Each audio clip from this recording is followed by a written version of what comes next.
Bob Garcia pour la parenthèse littérature comme chaque jour. Bonjour Bob, de quel livre est-ce qu'on parle aujourd'hui? Bonjour Margot, bonjour tout le monde. Aujourd'hui je vous emmène en Chine avec un très beau livre de Rosemarie Taleb Rivière. Il fait plus de 90 pages, ça s'appelle La Chine au bout des doigts, carnet ouvert et cœur battant, et c'est publié aux éditions Elitis. C'est sorti en fin 2020, mais évidemment ça peut se lire tout le temps, c'est intemporel. L'histoire de Rosemarie Taleb Rivière n'est pas tout à fait banale, parce qu'en fait elle décide en 2012 de faire l'école du Louvre pour apprendre l'histoire de l'art, et en fait là elle découvre l'art et l'archéologie de la Chine. Elle se passionne absolument pour cet univers là et pour la Chine.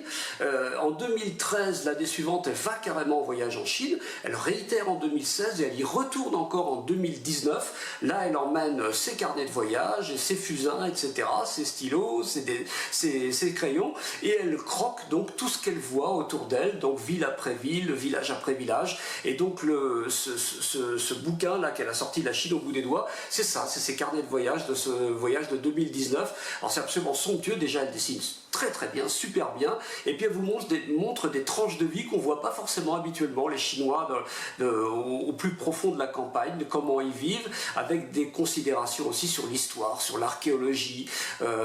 C'est agrémenté de textes d'elle-même bien entendu, et puis de textes d'autres personnes qui sont allées avant elle sur les traces de l'histoire et de l'archéologie chinoise. Voilà, c'est un très très beau livre et je vous le conseille vivement. Bonne lecture. Merci beaucoup Bob et à demain pour un nouveau bouquin.